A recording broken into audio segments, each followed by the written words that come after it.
네, 오늘 저한테 허락된 시간이 30분이 좀 안 되는 것 같습니다. 근데 사실 2시간에 가까운 내용들을 담아왔기 때문에 아주 짧게 하지만 놓치지 말아야 될 이야기 부분에서는 조금 이제 시간을 들여서 설명드리도록 하겠습니다. 앞에서 이제 많은 전문가분들이 중국 시장에 대한 구조적인 이야기를 많이 해주셨어요. 제가 반복할 부분은 좀 생략해도 될 것 같은데, 근데 저는 조금 다른 이야기 드릴 겁니다. 저는 국내 기업의 경쟁력이 아니라 국내 주식시장과 자본시장에서 중국의 변화들을 저희가 어떻게 받아들여야 될지와 그리고 중국의 그간의 변화의 과정에서 우리가 어떤 걸 놓치고 있고 앞으로 이제 어떤 걸 놓치지 말아야 되는지에 대한 내용으로 좀 말씀을 드리겠습니다. 이제 이걸 해결해야 저희가 중국에 대한 이야기를 시작을 할 수 있습니다. 중국의 성장률을 어떻게 볼 건지에 대한 이야기입니다.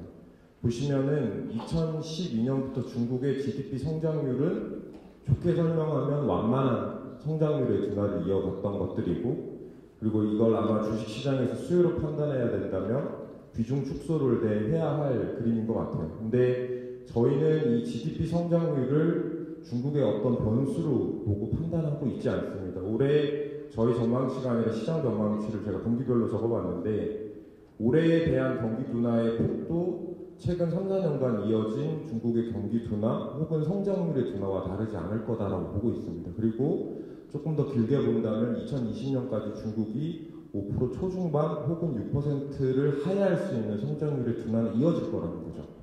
근데 저는 여기 계신 분들과 시장과는 전혀 다른 생각을 하고 있습니다. 첫 번째가 중국의 경기 둔화를 저희가 과연 우려해야만 하느냐라는 측면이고요. 그리고 두 번째가 중국의 어떤 구조적인 접근과 순환적인 관점에서 저희가 어떤 기회와 혹은 우려를 가지고 가야 되는지에 대한 이야기를 설명드릴 거예요. 첫 번째가 구조적인 접근에서 중국의 성장률 둔화가 추세적으로 이어질 수밖에 없는 가장 큰 그림은 중국의 성장의 축이 무너졌다라는 겁니다. 아주 복잡한 그림으로 그려봤는데 제가 말씀드리고 싶은 건 이 한 그래프로 이제 추측이 가능할 것 같아요. 중국은 투자와 수출의 두 가지 성장의 축으로 성장한 국가입니다. 개혁개방 이후에 90년도 이후에 이런 사이클은 계속해서 지속되어 왔습니다.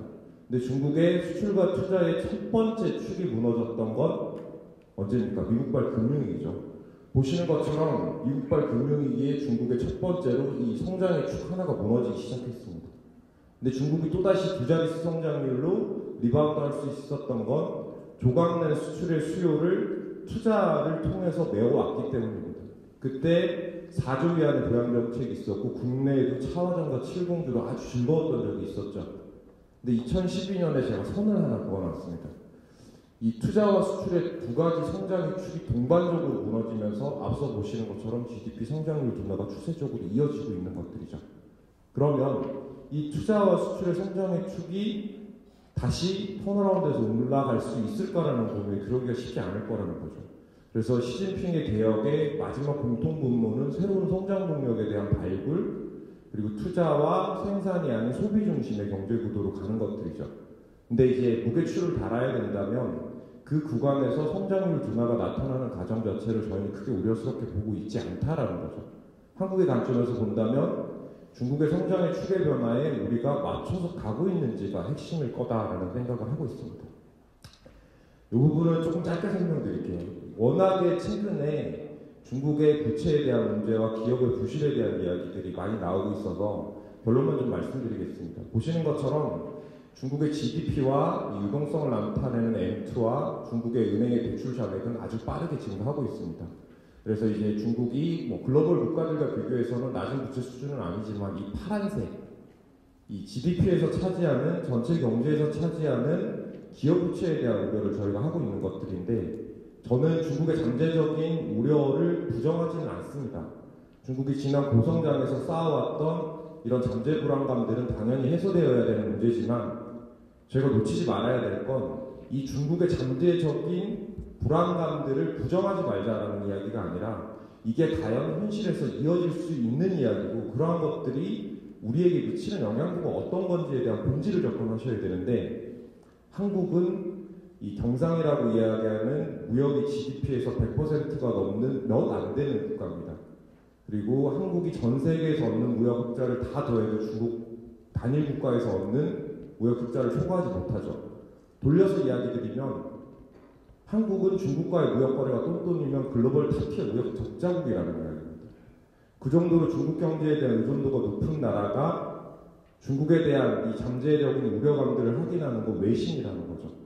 그리고 이러한 우려들은 십수년간 지속되어 왔습니다. 단 한 번도 맞은 적이 없죠. 고장난 시계를 가만히 둬도 하루 2번 맞습니다. 제가 말씀드리고 싶은 핵심은 이 문제의 본질이 뭐고 이 문제가 났을 때 저희가 뭘 봐야 되는지에 대한 고민을 아주 짧게 설명드릴 텐데, 구조적인 문제의 핵심은 중국이 그동안 금리를 왜곡하면서 쌓아왔던 일들이죠. 응답하라 1998 보신 적 있습니까? 제가 아주 즐겨보던 프로였는데 거기서 성동이 이런 대사를 합니다. 요즘에 금리가 떨어져서 11%밖에 은행에서 안 준다고요. 네, 그때 한국의 성장률이 지금의 중국의 성장률보다 낮은 구간입니다. 지금 중국의 1년짜리 예금금리가 1.5%입니다. 그리고 1년 물가 YY로 보면 1.6%죠. 그 이야기는 무슨 이야기냐면 7%에 가까운 성장을 하는 국가의 실질 예금금리가 마이너스라는 겁니다. 근데 이러한 현상은 이 90년도 초반부터 계속 지속됐어요. 중국이 왜 저금리, 제가 이제 조금 가격하게 금리 왜곡이라고 적었지만 이걸 유지해 왔던 건 이 투자 중심의 성장의 저금리가 기업들의 투자에 대한 이익들이나 투자를 유발하기 아주 좋았던 것들이죠. 그리고 이 과정에서 일어났던 건 기업이 아니라 저는 이 실질금리라고 보고 있는데, 이 물가를 제가 이제 기준금리랑 같이 그려놓은 건데 이게 이제 기준금리입니다. 보시면은 기준금리보다 훨씬 더 높은 혹은 비등한 수준의 예금금리를 유지했기 때문에 중국은 은행 대출이하니 추가적으로 몇십 pp를 더 줄 수 있는 금융상품 중심으로 쏠려왔다는 거죠. 그게 그림자 금융의 핵심이고, 여기에 대한 금리의 방향성을 해소할 수 있어야 중국의 금융시장의 불합리가 구조적으로 해결되는 것들이고요. 이 칼베스가 아주 무서운 이야기를 했습니다. 중국이 가지고 있는 3.2조 달러의 외환보유고도 부족해서 중국의 은행 부실이 터지면 위안화가 추가적으로 30%를 갈 거다라는 이야기인데, 저는 어제 보고서에도 썼지만 80%의 내용을 동의하고 있습니다. 근데 이 20%를 보는 다른 생각 때문에 완전히 다른 결론이 나올 수 있습니다. 그가 제기한 첫 번째 우려는 중국이 은행에 대한 자산 건전성에 의문을 제기했던 건 은행의 자산 규모가 너무 빠르게 성장했다는 거죠. 근데 보시면 이 중국의 은행들의 이 자산을 보시면 대출 중심이 아닌 예금 중심의 성장이었습니다. 저희가 이제 예대율을 보는 건 예금 대비해서 대출이 얼마만큼 늘었냐, 과연 은행의 자산 규모가 차입이라는 레버리지 비율을 늘리면서 확대했느냐는 질문에 전혀 그렇지 않다라는 거죠. 중국은 70% 이하의 예대율을 계속해서 2009년부터 유지해 왔습니다. 그러니까 중국의 간접금융 중심의 자금 조달 루트는 채권이랑 다르죠. 채권은 제가 가지고 있는 호주머니의 자산을 다른 쪽 호주머니로 옮기는 거지만 이게 직접 금융입니다. 간접금융인 은행은 구조적으로 레버리지를 확대할 수밖에 없는 구조이기 때문에 유동성이 높은 것들이고요. 그리고 중국의 은행의 자산은 레버리지를 늘리면서 늘어났다는 게 아닙니다. 그리고 저희가 이제 대출만 보고 있는데 사회에서 자금 조달 총액을 다 보시면 2014년 이후에 중국의 사회 자금 조달에 대한 그로스는 역성장을 하고 있습니다. 디레버리징을 한다라고는 말 못하죠. 왜냐하면 여전히 부채에 대한 증액은 늘고 있으니까. 근데 저희가 봐야 되는 건 개도국의 디레버리징은 부채에 대한 속도에 대한 감소와 그리고 또 뭘 보셔야 될까요? 마지막으로 보셔야 될 게 이 부채가 늘어나는 구간에서 과연 은행이 부실에 맞는 충당금을 쌓아야 되는지에 대한 고민을 보셨어야 되는데, 이 카일베스나 외국 헤지펀드들이 이야기하는 부분에서 이 부분이 좀 생략되어 있다라는 이야기를 좀 드려야 될 것 같고요. 그래서 중국 기업들의 이 충당금에 대한 비율, 좀 어려운 이야기인데 부실에 대해서 충당금을 얼마나 쌓았는지에 대한 NPL 커버리지 비율이나 보통 은행들의 건전성을 판단하는 BIS 비율에서 중국은 글로벌 그 어떤 은행들보다 높은 수준을 유지하고 있다는 겁니다. 어려운 이야기죠.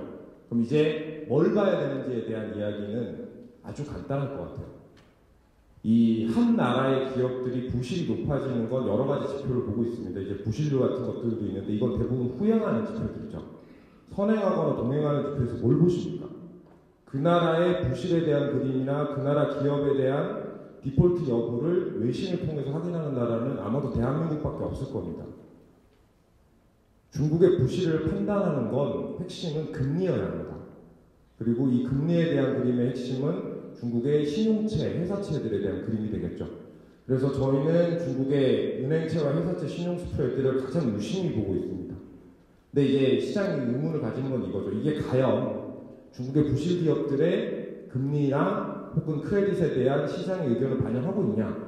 저는 가장 반영을 잘 하고 있는 지표 중에 하나라고 보고 있습니다. 보시면 2014년 상반기에 어떤 일이 있었습니까? 15금리가 급등했다라는 이야기를 다들 들어보셨을 텐데 6월에 15금리가 급등하고 7월부터 중국이 중국판 양적 완화라는 이야기를 할 정도로 많은 돈을 때려부어서 금리를 낮추고 재정 투자를 해서 한국의 철강업종까지 올라갔던 적이 있었죠. 근데 보시면 이 중국의 회사채, 은행채 신용 스프레드는 계속해서 올라왔습니다. 어디까지 올라왔냐면 중국의 회사채 디폴트가 처음으로 발생했던 2014년 1월까지 선반영하고 있었다라는 이야기입니다. 그리고 중국의 12번의 크레딧 이벤트도 선반영 혹은 후반영을 하고 있었다는 건데 과연 지금 중국에 대한 크레딧 리스크가 과거 대비해서 높은 구간에서 우리가 우려해야 할 구간인지에 대한 고민을 하는 언론기관 없습니다. 저는 이 한 달에 한 번씩 중국에 출장을 가서 꼭 만나고 오는 게 중국의 크레딧을 담당하고 있는 애널리스트 혹은 매니저들입니다. 왜냐하면 그쪽에서 이제 저희가 놓치고 있는 부분을 보고 있는 것들인데 저희가 놓치고 있는 부분은 뭐냐면 중국이 잠재적으로 우려스러운 걸 해결하느냐 마느냐가 아니라 지금 과정입니다. 근데 중국은 지난 1년 동안 6번의 금리 인하를 했습니다. 중국의 철강업은 이자 보상 배율이라는 어려운 이야기를 드리면 영업이익 대비해서 재무비용, 금융에 대한 비용이 더 높은 산업인 거죠. 이런 산업은 자금 조달 코스트가 7%라면 여기에서 1%포인트만 빠져도 순이익이 7, 8%가 늘어날 수 있는 구조예요. 제가 말씀드리는 건 뭐냐면 중국의 한계 기업들의 디폴트 리스크는 아주 우려스러우나 과거 대비해서 자금 조달 비용도 같이 떨어지고 있기 때문에 잠재적인 리스크를 부정하지 않더라도 지금 구간에서는 기업들이 재무 비용을 감당하지 못해서 디폴트가 커지는 확률 자체를 완충작용이 일어나고 있다라는 이 부분도 저희가 놓치지 말아야 되는 부분이라는 겁니다. 뭐 중국에 대한 우려스러운 이야기는 기회를 주시면 2박 3일 동안 드릴 수 있어요. 근데 놓치고 있는 부분만 저희가 좀 말씀을 드리는 것들이다라고 보시면 되고요. 뭐 저는 조금 희망적인 이야기 중심으로 드릴 겁니다. 왜냐하면 이미 상당 부분의 중국에 대한 우려감을 여기 계신 분들도 다 인지하고 계실 거기 때문에 국내가 과연 어떤 식으로 중국발 구조 변화에서 주식시장 관점에서 이 변화를 답습하고 있는지에 대한 이야기를 좀 드리면 첫 번째가 아까 앞에서 말씀드렸던 GDP 성장률 둔화를 주식시장 참여자 입장에서 왜 우려하고 있지 않느냐라는 이야기입니다. GDP 성장률은 성장의 높이를 이야기하는 겁니다. 근데 저희가 놓치고 있는 건 성장의 무게를 달아받느냐라는 거죠. 성장의 무게가 뭘까요? GDP 증액입니다. 연간으로 중국의 GDP 증액을 보시면 1%에 대한 GDP의 레벨대가 달라지고 있다는 거죠. 과거 2010년도에 5조 달러의 10%의 성장보다는 올해 11조 달러의 중국의 GDP 성장률 6%가 GDP 증액의 관점에서 훨씬 높다라는 이야기고 IMF 전망치를 가지고 와도 중국의 성장에 대한 무게에 대한 그림을 미국과 비교하거나 중국 자체 내에서 보더라도 줄지 않는다는 거죠. 이걸 조금 더 다른 국가와 비교해 보시면 이 GDP 레벨대를 제가 미국과 중국을 한번 같이 그려봤습니다. 이 10조 달러에 과연 미국이 언제 들어왔냐면 2000년도 초반이죠. 이제 중국이 이제 거기에 딱 이제 근접을 하게 되는데 2000년도 초반에 미국의 GDP 성장률이 6%에서 4%까지 떨어지는 그림을 우려하셨던 분 계십니까? 그때 저희가 봤던 건 물론 글로벌 대의 환경은 다릅니다. 미국의 소비와 미국의 신산업과 미국의 금융 중심의 산업의 패러다임이 바뀌면서 글로벌 헤게모니가 바뀌는 과정에서의 기회와 우려를 저희가 따라갔던 겁니다. 그 정도의 성장을 중국이 유지하고 있느냐라는 질문에서는 여전히 같은 그림이죠. 그래서 이게 그 관점을 보자라는 이야기고 제가 중국의 GDP 성장에 대해서 2, 3차 산업의 GDP 총액을 많이 보셨을 거예요. 그래서 제가 한번 기여율을 그려봤습니다. 과연 중국의 6.9%에 대한 성장이 어떻게 나왔냐라는 건데 이 2, 3차 산업의 성장의 기여율이 왜 이렇게 가파르게 늘어나고 있는지에 대한 고민을 해보셔야 돼요. 중국의 경기 둔화의 핵심은 중국의 구조조정입니다. 기업이 이익에 대한 우려감을 갖게 되면 제일 먼저 하는 게 감산이죠. 그리고 두 번째로 감원이나 이런 것들을 하게 되는데 최근 9개월 동안 중국의 재고를 소진하는 그림이 생산을 증가하는 그림보다 훨씬 더 빠르게 일어나고 있어요. 그 이야기는 뭐냐면 중국이 구조조정 사이클에 들어가게 되면 원자재와 중간재의 수요는 가파르게 줄 수밖에 없다는 거죠. 하지만 중국은 적정 성장을 지속해야 되기 때문에 중국 경기가 가장 어두운 구조조정 구간에서 새로운 산업에 대한 성장의 높이는 높아질 수밖에 없는 거죠. 저희가 이걸 풍선효과라고 이야기하는데, 자 이제 주식시장 관점에서 한번 보죠. 주식시장은 이거 두 개를 더해서 합산으로 가격 지표를 보는 사람은 아니라는 거죠. 주가는 이 부분에 대해서 얼만큼 디스카운트를 할 건지에 대한 고민과 이 부분에 대한 얼만큼의 프리미엄을 줄 건지에 대한 고민이죠. 잘 안 와닿으시면 이 그래프랑 똑같이 그리면 되는 게 어떤 건지 아십니까? 우리나라 아모레퍼시픽과 현대중공업의 시가총액이에요. 중국의 과거 5년의 구조 변화 그리고 성장의 추계 변화는 우리나라 시가총액 지도를 1위부터 10위까지 다 바꿔놓고 있어요. 그럼 저희가 뭘 봐야 되냐? 앞으로 이 성장에 대한 기여율은 줄어들 수 있겠지만 성장에 대한 레벨대가 2, 3차 산업이 축소될 거라고 생각하십니까? 계속 멀어질 거라고 생각하십니까? 그러니까 저희는 이쪽 산업에서 얼마만큼의 기회를 가지고 있는지에 대한 고민과 우리 기업들의 익스포저를 봐야 되는데, 아쉬운 이야기지만 2차 산업 투자 제조업 중심에서는 차화전과 실공주가 즐거울 수 있지만 중국이 3차 산업과 서비스와 소비와 신산업 중심으로 올라가면 우리는 특정 산업의 일부의 기업들만 좋아질 확률이 상당히 높습니다. 소비는 유통을 가지고 있는 애들이 독식할 가능성이 높고 중국의 새로운 유통 플랫폼에는 한국 기업들이 적응을 못하고 있는 그림이죠. 그래서 그 그림에서 제가 어떤 생각을 하고 있는지를 뒷부분에서 좀 설명드리도록 할게요. 그런 이야기를 많이 합니다. 너가 생각하는 중국의 성장 산업은 뭐고 중국의 낙후 산업은 뭐냐. 그래서 저는 한 장으로 표현해야 된다면 두 개를 그려보고 싶어요. 첫 번째가 세로 축에 있는 설비 투자 증가율입니다. 여기서 이제 실산업에 종사하시는 분들이나 자영업을 하시는 분들 똑같죠. 매장 크기를 늘리거나 생산 캐파를 늘리는 건 고민은 현재에 대한 수요가 아닌 미래에 대한 수요입니다. 그래서 설비 증가율을 섹터별로 나눠보는 건 중국이 얼마만큼 성장할 수 있는지에 대한 고민의 첫 번째 단계죠. 그래서 세로축에는 미래를 담아봤고요. 그리고 가로축에는 중국의 산업별 매출액 증가율을 2015년 기준으로 그려봤어요. 그러면 이런 그림이 나옵니다. 보시는 것처럼 경공업, 에너지, 철강, 건자재, 정유화학은 중국의 대표적인 역성장 산업인 거죠. 저희가 봐야 될 건 뭐냐면 이쪽 산업인데 미디어 같은 경우는 설비 투자 증가율이 없는데 매출액이 35%가 넘습니다. 물론 이거는 이 상장사 기업 중심에서 말씀드리는 거고 M&A도 들어가 있겠지만 저희가 이 중심에서 어떤 산업에 대한 포지셔닝을 가져가야 되고 우리 기업들이 여기서 어떤 변화를 가져가고 있는지에 대한 그림을 양극화 관점에서 보셔야 된다는 거죠. 그리고 이제 한 가지를 더 말씀드리면 그 나라의 성장이 어디에서 나타나고 있는지는 그 나라의 기업 상장에 대한 그림, IPO를 보시면 그 나라의 성장의 컬러가 보입니다. 왜냐하면 이 기업의 상장에 대한 그림은 그 기업이 얼마나 건전하냐에 대한 그림의 시장의 값어치를 주는 게 아니라 앞으로 2, 3년의 성장이 기대되느냐 마느냐에 따라서 기업 상장 가격이 달라지게 돼요.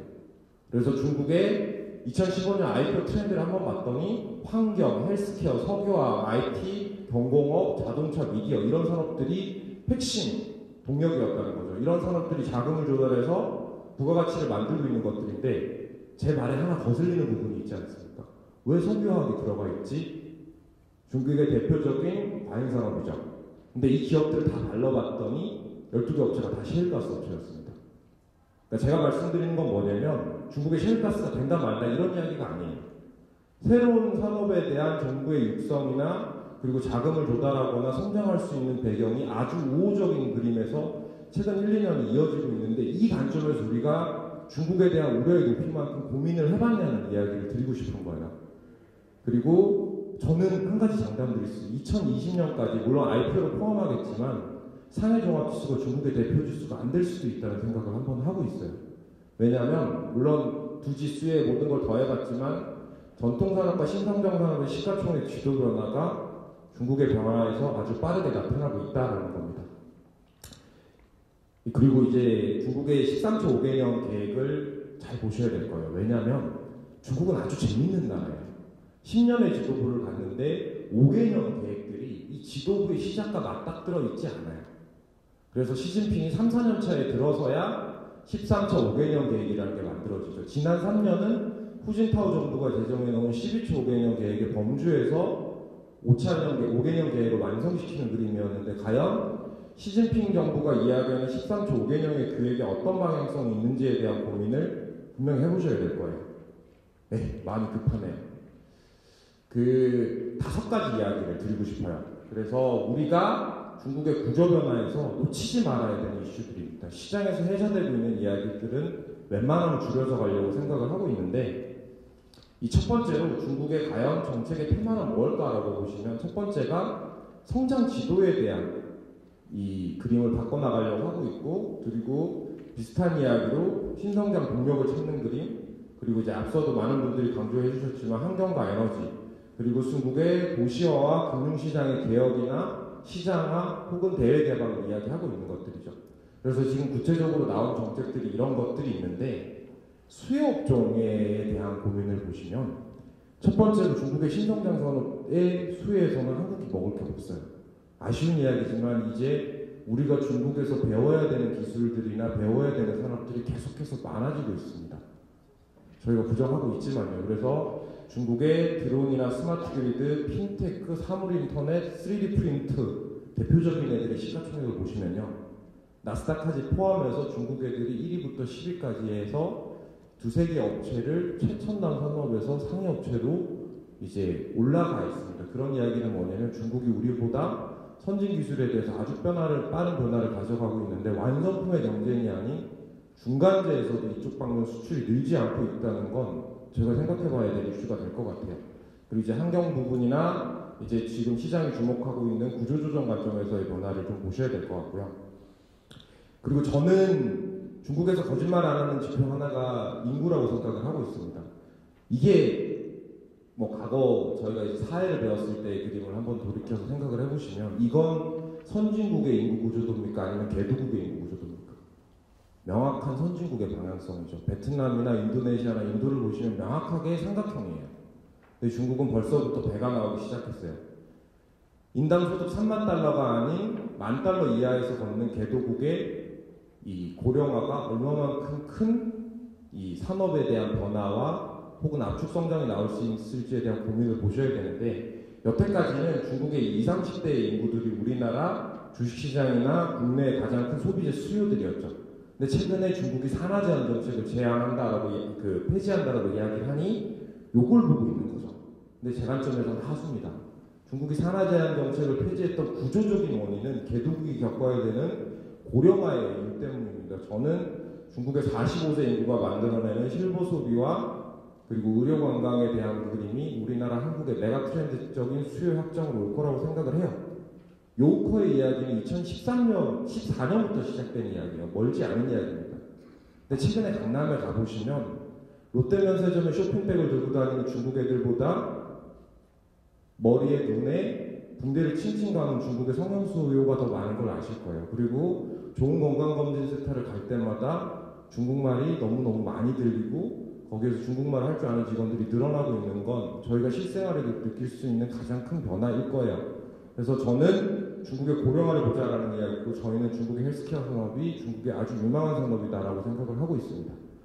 소비 플랫폼의 변화는 앞에서도 제가 강조를 드렸는데 중국의 소비 플랫폼의 변화는 한국 기업들의 명함을 계속해서 바꿔놓고 있어요. 한번 보실래요?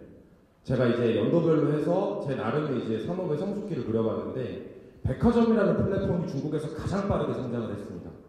중국의 백화점이라는 플랫폼이 만들어지고 어떤 일이 생겼죠? 아모레퍼시픽과 베이직하우스와 이랜드가 중국에서 아주 큰 성장을 하게 되죠. 그리고 두 번째로 중국에서 홈쇼핑이라는 플랫폼이 만들어집니다. 여기 이제 CJ가 동반 지출했죠. 걸바에 어찌됐건. 그리고 우리나라 락앤락이나 리옹쿠첸 같은 애들이 이 플랫폼에서 큰 성장을 하게 됩니다. 그리고 이제 마트라는 플랫폼이 구조적으로 계속 늘어나면서 소비에 대중화죠.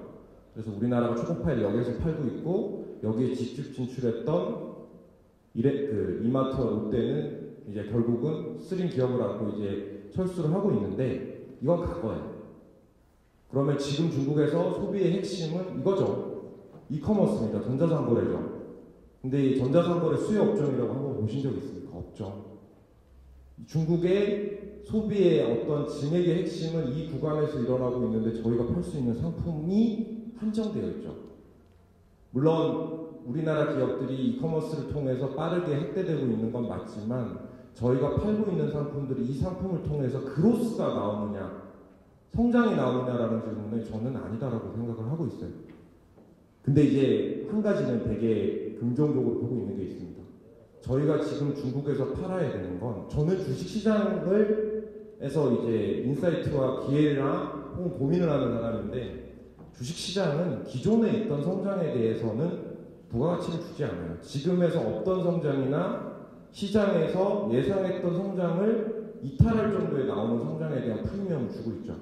전 뭘 보고 있냐면 지금부터 봐야 되는 건 유형에 대한 소비가 아닌 무형에 대한 소비라고 보고 있습니다. 그래서 우리의 미디어 콘텐츠 산업을 이야기하는 있는 것들이고요. 최근에 중국이 다시 규제를 하고 있습니다. 뭐 사드에 대한 이야기도 나오지만 저희가 앞으로 중장기적인 관점에서 저희가 중국에서 팔 수 있는 가장 매력적인 자산은 저는 미디어 콘텐츠의 산업이고 그 산업이 바로 중국의 이제 이커머스의 중심으로 이루어진다는 건데 뭐 여기만 조금 욕심내서 한 가지만 더 설명드릴게요.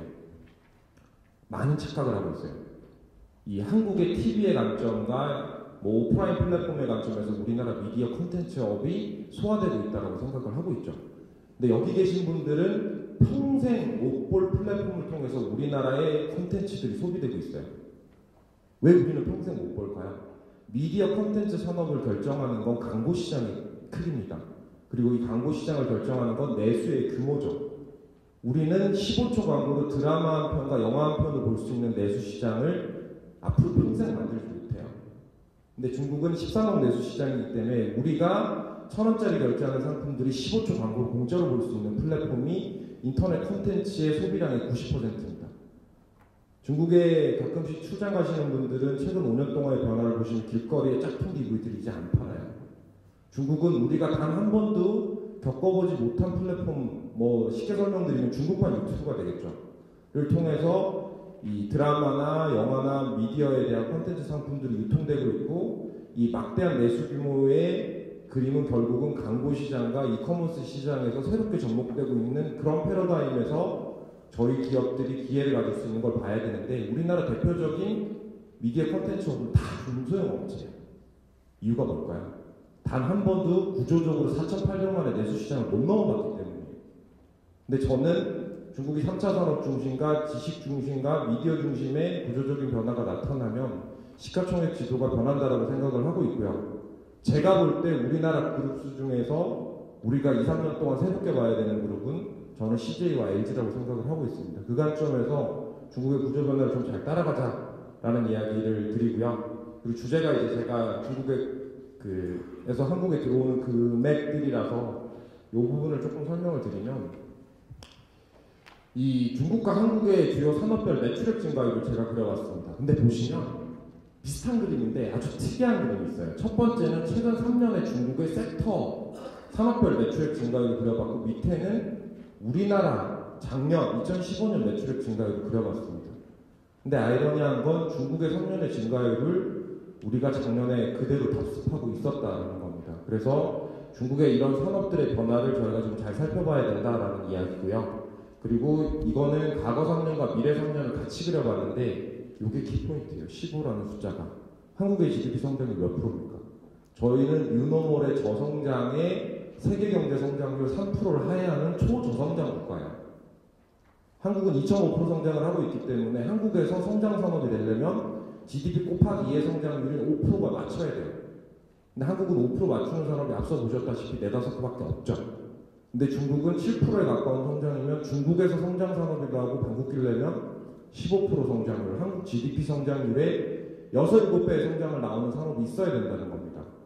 구조적으로 향후 3년 동안 중국에서 우리나라 산업의, 우리나라 경제의 6, 7배의 성장을 할 수 있는 산업들을 파란색 음영으로 그려봤어요. 물론 시장의 전망치로 제가 이 주식시장에 상장된 애들 중심으로 말씀드리긴 하지만 이 관점에서 볼 수 있는 변화를 저희가 잘 봐야 된다는 거고 이 마지막 두 가지가 있는데 첫 번째가 이제 중국의 스마트머니를 잘 보자라는 건데 저는 그렇게 똑똑한 사람이 아닙니다.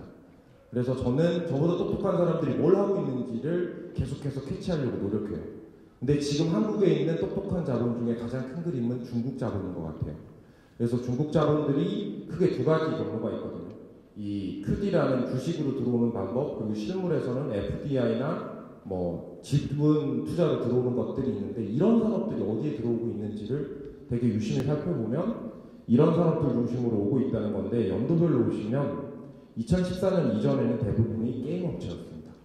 네, 근데 이제 2014년 이후에는 금융, 그리고 의류, 그리고 이제 헬스케어 정도 산업으로 넘어오고 있고, 2015년에 제가 중국에서 가장 주목하는 자본들이 어떤 거였냐면 바로 이 헬스케어 관련한 부분에서 들어오는 산업들이에요. 그래서 중국이 100% 외자 병원에 대한 설립을 지방정부 중심으로 허용을 하고 시작하고, 이 의료에 대한 개혁을 가속화하면서 이쪽에서 우리나라 자본들이랑 합작하는 것들이 병원 중심에서 아주 빠르게 늘어나고 있다는 점이 최근에 가장 주목하는 것들이고, 그리고 우리나라 금융업체들이 최근 매각을 추진할 때 가장 많은 인수자금을 써내는 것들도 중국 업체라는 것들을 저희가 잘 보셔야 돼요. 이걸 저희가 기회로 봐야 될지 우려로 봐야 될지에 대한 고민은 다음에 기회가 있으면 한번 드리도록 하겠습니다.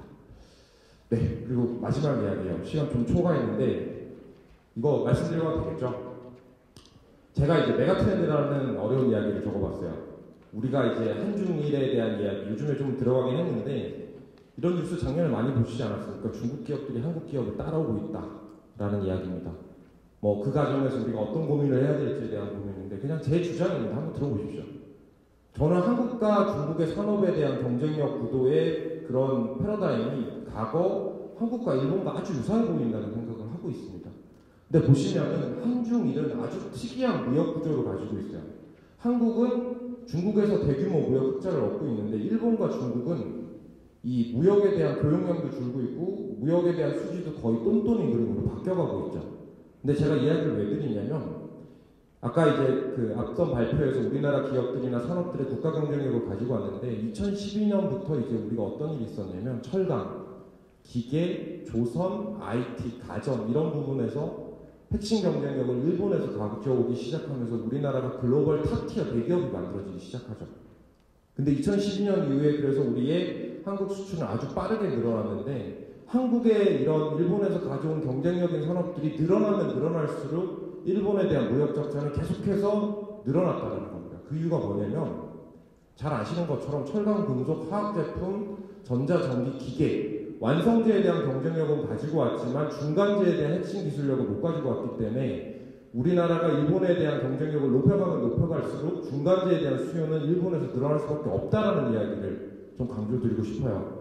그래서 실질적으로 그러한 그림이 한국과 중국이 아주 유사해 보이는 건 어려운 거 아니에요. 가전, 핸드폰, 자동차, 화장품에서 중국 기업들의 MS를 이제 중국에서 중국 기업들의 MS를 파란색, 한국 기업들의 점유율을 제가 회색으로 그려봤는데, 가전은 90%가 이미 중국 애들 거예요. 그리고 저희가 작년에 봤죠. 삼성전자와 LG가 중국에서 미끄러지는 모습을 보셨을 겁니다. 그래서 중국과 한국 간 MS가 달라지고 있고, 그 다음 그림이 자동차와 화장품으로 넘어가고 있어요.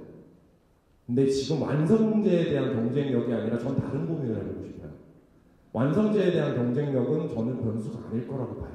MS가 계속 빠질 거라고 보고 있지만, 우리나라 기업들이 시장 점유율을 주는 것보다 중국의 마켓의 규모가 더 커지고 있기 때문에 상대적으로 이 기업의 이익이 급락하는 그림이 나타나진 않을 겁니다. 근데 지금 저희가 주목해야 되는 건 뭐냐면, 중국 애들의 완성제에 대한 시장 점유율과 그리고 대외에 대한 수요가 커지면서 우리나라 핵심 기술을 가지고 있는 중간재들의 매력도가 아주 높아질 거라는 거예요. 근데 이미 주식시장에서는 이걸 그대로 반영하고 있죠. 아모레퍼시픽보다 코스맥스라는 OEM 업체들이 훨씬 더 높은 밸류에이션을 적용받고 있고, 자동차에서도 중국 애들에 대한 MS를 가지고 가냐, 글로벌 애들의 MS를 가지고 가느냐에 따라서 중국에 있는 부품 업체들의 가격이 다르게 적용되고 있어요. 핸드셋도 마찬가지입니다. 이제 샤오미와 하웨이와 레노버의 부품을 낼 수 있는 애들, 뭐 기업으로 치면 크루셜텍과 나노 신소재 뭐 이런 애들 있겠죠. 이런 애들에 대해서 주식시장에서 추가적인 밸류에이션을 주려고 노력을 하는데, 이 그림을 일본의 그림으로 가지고 오면 명확히 이해가 되실 거예요. 완성제를 고집한 소니는 뭐 망하진 않았지만 계속해서 시가총액이 줄어들었지만, 완성제가 아닌 중간재의 그림에서 사업의 영역을 집중한 파나소닉은 계속해서 업황해보고 따라가고 있는 그림입니다. 그래서 제 관점에서 보면 우리가 앞으로 긴 그림의 메가 트렌드라고 본다면, 중국의 완성제가 성장하면서 나타날 수 있는 우리나라의 핵심 기술을 가지고 있는 중간재 업체들을 찾아보자라는 거고, 거기에 우리의 산업 구조나 어떤 정책의 방향성도 같이 할 수 있는 그림이 나와줘야 된다는 겁니다. 네. 일단 그래도 욕심은 채웠네요. 제가 가지고 온 건 다 말씀을 드렸습니다. 뭐 짧은 시간이 아니었음에도 불구하고 마지막 발표까지 경청해 주셔서 감사드리고요. 다음에 또 기회가 되면 오늘 못다한 이야기들 한번 드릴 수 있도록 했으면 좋겠습니다. 경청해 주셔서 감사합니다.